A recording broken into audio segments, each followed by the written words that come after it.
तो आज बातचीत करने के लिए यहाँ पे खड़े हैं। आप रवि यादव के घर जाने वाले थे, क्या कुछ मामला हुआ? धन्यवाद। रवि यादव का तो इनकाउंटर फर्जी हुआ है, इसमें कोई शक नहीं है। उसकी माँ, उसकी बहन, उसका भाई चिल्ला चिल्ला के कह रहा है कि एक मंत्री ओम प्रकाश राजभर उसके ऊपर हत्या समेत तमाम आरोप लगाया, जबकि वास्तविकता है कि 4 सिर्फ मार झगड़े का मुकदमा है। ओम प्रकाश राजभर अपनी बिरादरी को, भोले राजभर को ले जाके हाजिर करा दिया जिस दिन जौनपुर में था। डॉक्टर संजय निषाद, प्रदीप बिंद जो मुख्य आरोपी है, जिस दिन यहां आजमगढ़ में था, उसको ले जाके हाजिर करा दिया। अखिलेश यादव कहां है? यदुवंशी कहां है? उनकी लाठी कहां है? रवि यादव का इनकाउंटर हो गया, कोई पूछने वाला नहीं। मैं जाना चाह रहा था उनकी माओ बहनों से मिलने और कहना चाह रहा था कि न्याय कोई दुनिया की ताकत लेने से आपको रोक नहीं पाएगी। आपके लाल को तो नहीं दे सकता, लेकिन जिसने हत्या करी है रवि को, उसको सजा दिलाने से कोई नहीं रोक सकता। ये मैं कह रहा हूं। आप आजाद बिन दुल्ला हत्याकांड में आप धरने पे कई दिन बैठे रहे, फिर अचानक पुलिस आपको वहां से उठा ले जाती है, उसके बाद फिर समर्थन देने आप पहुंचे थे? बिल्कुल सोचा था, जौनपुर में वो बैठी थी, मुझे तो जेल भेज दिया गया, और जेल से जब आया तो मैं गया था। आप लोगों को मालूम होगा, नहीं मालूम है तो देख लीजिएगा। मैं गया था, उसको समर्थन करने के लिए गया था। और ये भी मैं बता दूं कि वो मुझे सिर्फ पकड़ा इसलिए गया कि उत्तर प्रदेश के मुख्यमंत्री सोनिया कह रही थी मुझे जाना है मिलने के लिए। कॉन्ट्रडिक्शन पैदा कर दिया। मैं कह रहा मुख्यमंत्री को आना पड़ेगा, वो कह रही थी मुझे मिलने जाना है, तो मैंने कहा मिल लो। बेचारी गई, निराश हो गई, बेचारी गई, निराश हो गई, समझ रहे हैं। और अगर मैं बैठा रहता वहां, इसलिए मुझे पकड़ के बंद कर रहा कि मैं बैठा रहता तो योगी आदित्यनाथ जी को वहां आना पड़ता। अगर वो ना आते तो तमाम पिछड़ों का वोटों से वो वंचित हो जाते। कोयरी, कोहान, लोहार, चौहान, मौर्य, कुशवाहा, बिंद, केवट, मल्लाह, ये सब वंचित हो जाते। इसलिए उन्होंने मुझे बंद किया था। सर, देश में एक बहुत चर्चित मामला चल रहा है, पेपर लीक, जिसे लेकर तमाम ऐसे युवा छात्र और तमाम ऐसे लोग धरने पे बैठे हैं। लगातार जो सोनम सर हैं, उनकी हालात गंभीर होती जा रही है, पल्स घटता जा रहा, ब्लड प्रेशर गिरता जा रहा, फिर भी अभी तक सत्ता में बैठे लोग, चाहे वो केंद्र की सरकार हो, चाहे वो राज्य की सरकार हो, कुछ भी निर्णय नहीं ले रहा है। तो आप उन युवाओं के लिए क्या कहना चाहेंगे? मैं कुछ नहीं कहूंगा, इसमें सिर्फ इतना कहूंगा कि प्रधानमंत्री नरेंद्र मोदी, उत्तर प्रदेश के दिल्ली सरकार से हमें कोई उम्मीद नहीं है। मेरा ये अनुरोध है कि वो समाज की धरोहर जो धरने पे बैठे, बहुत बड़ी हस्तियत के मालिक है, अगर उनका प्राण चला गया तो देश का बहुत बड़ा नुकसान हो जाएगा। राष्ट्रपति तत्काल इसमें हस्तक्षेप करें और उनका धरना, उनकी मांगों को मान के खत्म करें। वो केंद्र सरकार नहीं मानेगी और उनका प्राण चला जा सकता है। ये मेरा कहना है, इसमें मोटी बात है। आए दिन लगातार पेपर लीक और घटना, अपराध जो चरम सीमा पे है, आप इस पे क्या कहेंगे? अरे साहब, जौनपुर सिर्फ जोड़ लीजिए तो ये भारत के, पूरे भारत का जुल्म, अत्याचार का ये गढ़ हो गया है जौनपुर। आप समझ लीजिए। इत्तेफाक से जो और घटनाएं हो रही हैं, फूलपुर में देख लीजिए, क्या नाम था उस बच्ची का, बेचारी आयशा। आप अंकित यादव को देख लीजिए, आईएएस की तैयारी कर रहा था, डबल मर्डर। आप आजाद बिंद को देख लीजिए, आप अनुराग यादव को देख लीजिए, आज यहां की घटना देख लीजिए, इस लड़की की बात देख लीजिए। ये कहां है? आप समझ लीजिए कि पूरा उत्तर प्रदेश नहीं, सिर्फ जौनपुर को सिर्फ जो देख लीजिए तो जौनपुर इस तक पूरे अत्याचार का गढ़ बन चुका है। सर, आप आजाद बिंद की बात कर रहे हैं। आजाद बिंद की वीडियो लगातार वायरल हुआ कि वो भी पिस्टल लेके हवा में फायरिंग कर रहा था, क्या वो भी ऐसा कुछ था क्या? ये सब बकवास है, ये सब बकवास है। बच्चे हैं, हो सकता है थोड़ा मोड़ा नादानी किए हो, हम ये नहीं कहते कि बिल्कुल नहीं किया हो, लेकिन कुछ फैशनबाजी भी करते हैं, ठीक है, कुछ फैशनबाजी भी करते हैं। फैशन जो पिस्टल से किया जाता है सर? नहीं, पिस्टल से नहीं किया जाता, तो मैं जानता हूं। अरे वो गलत है भाई, उसमें क्या कहने की बात है?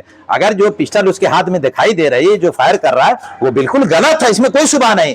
लेकिन क्या उसकी सजा है यही है कि उसकी हत्या कर दी जाए?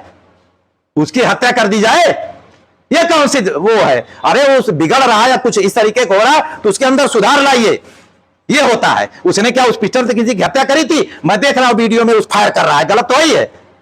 उसकी बहन मुख्यमंत्री से मिलके आती है और प्रेस कॉन्फ्रेंस में एक बात रखती है और एक पोल खोलती है और कहती है कि मुख्यमंत्री जी SC ST OBC वालों को देखना पसंद नहीं करते। अगर उसकी बात में सच्चाई है तो योगी जी जान लीजिए आपकी सरकार सिर्फ किससे बनी थी जानते हैं? चमार छोड़ दीजिए, पासी, खटीक, डोम, धरकार, ठीक है, ये SC जातियां हैं और भी तमाम हैं। और आप आ जाइए यादव छोड़ के कोयरी, कुहार, लोहार, चौहान, मौर्य, कुशवाहा, पटेल, केवट, बिंद, मल्लाह, ये जो बड़ी जात है 54% बैकवर्ड है, यादव को घटा दीजिए आप 11%, 12%, 13% जो भी घटा दीजिए, तो बाकी 42% जो बैकवर्ड दिया था, मोस्ट बैकवर्ड, उसी से इनकी सरकार थी। एक वोट के मोहताज हो जाएंगे, एक वोट के मोहताज हो जाएंगे। अगर ये सोमिया को हकीकत में वो बात कही गई है जो कह रहे हैं तो एक वोट के मोहताज हो जाएंगे। इनके औकात समझ में आ जाए। आज आप गमछे में दिख रहे हैं। बहुत गर्मी है, बहुत गर्मी है, बहुत गर्मी है, बहुत बुरी हाल है। लगातार सोना नहीं हो रहा है, अत्याचार का अखाड़ा बन गया उत्तर प्रदेश। जौनपुर आते आते मैं थक चुका हूं कि आज यहां घटना, आज वहां घटना। मैं किसी दल में हूं ना किसी पार्टी में हूं। समाजवादी पार्टी बनाया था नेताजी के साथ, फाउंडर मेंबर हूं। इत्तेफाक से इत्तेफाक था, जब मनमोहन सिंह प्रधानमंत्री थे उस समय मैं पार्लियामेंट चुनाव लड़ गया था आजमगढ़ से। आज मैं किसी दल में नहीं हूं, जाना चाह रहा हूं अपने घर में जो समाजवादी पार्टी है। ये अखिलेश ले नहीं रहे, मुझे पता नहीं क्यों नहीं ले रहे, मुझे नहीं मालूम, ठीक है। और ये भी मैं बता दूं कि उत्तर प्रदेश में 37 सीट ये जीते थे। अगर इन्हें घमंड है कि जिस तरह बैकवर्ड और दलित और मुसलमान और कुछ ब्राह्मण भी, अगली जात के भी लोग सब एकजुट के देर 37 सीट जीतेंगे, तो इस बार कोई जरूरी नहीं कि 37 सीट आप ही जीता है। यहाँ विकल्प है, भारतीय जनता पार्टी विकल्प 2 है, SP BSP। आपने देखा नहीं 2007 में बहन जी क्या हुआ था? मैं था सपा के विरोध में बगावत किया था। गद्दोपुर कब्रिस्तान याद होगा हमारे देश के वासियों, गद्दोपुर में मुसलमान की कब्रिस्तान मुलायम सिंह की गवर्नमेंट रामाश्रय विश्वकर्मा ने कब्जा किया था। बलराम यादव मंत्री, कैबिनेट मंत्री पंचायती राज, गोविंद साहब मठ की जमीन लड़ा था। 13 मुकदमे मेरे पास लड़े, 3 बार मैं जेल गया, लेकिन उनके जबड़े से गद्दोपुर की कब्रिस्तान निकाल के मुसलमानों को दिया और गोविंद साहब मठ की जमीन निकाल के मैंने हिंदू साथियों को दिया।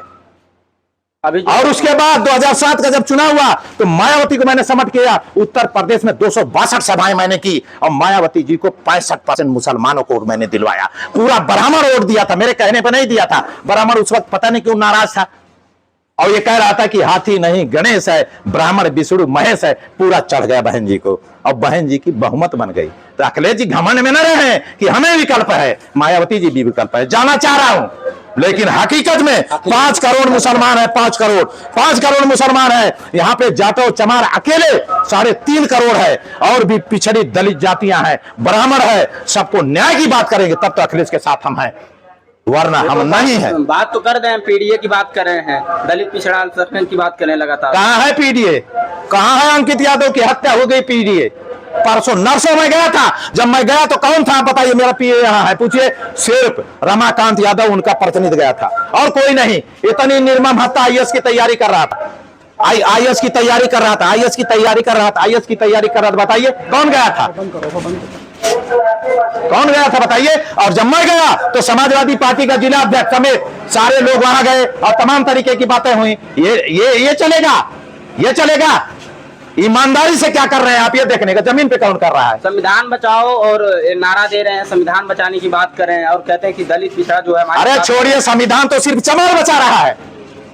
संविधान जाटव चमार और महाराष्ट्र का जो महार जाति का है, अगर ये जातियां ना होती तो अब तक मनु स्मृति लागू हो जाती। ये लिख लीजिए।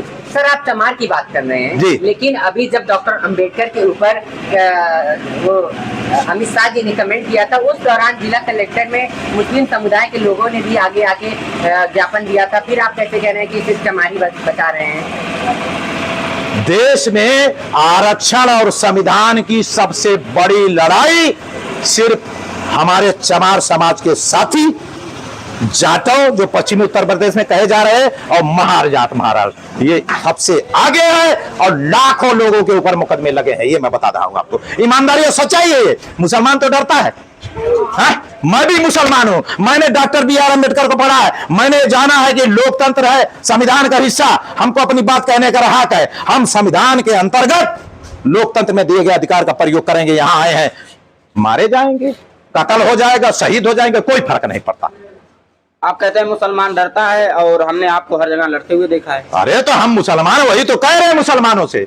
यहां हम ये जो हमारे सोंगर के हमारे साथी, हम तो आ जा रहे हैं ना, 2 दिन से लेके लास्ट को बैठे हैं, कह रहे हमें न्याय चाहिए, हमें आश्वासन चाहिए। जब पूरी तरह मुतमईन हो गए, मैं भी आ गया, तब जाके मिट्टी उठी। ये है लोकतंत्र का असली हिस्सा।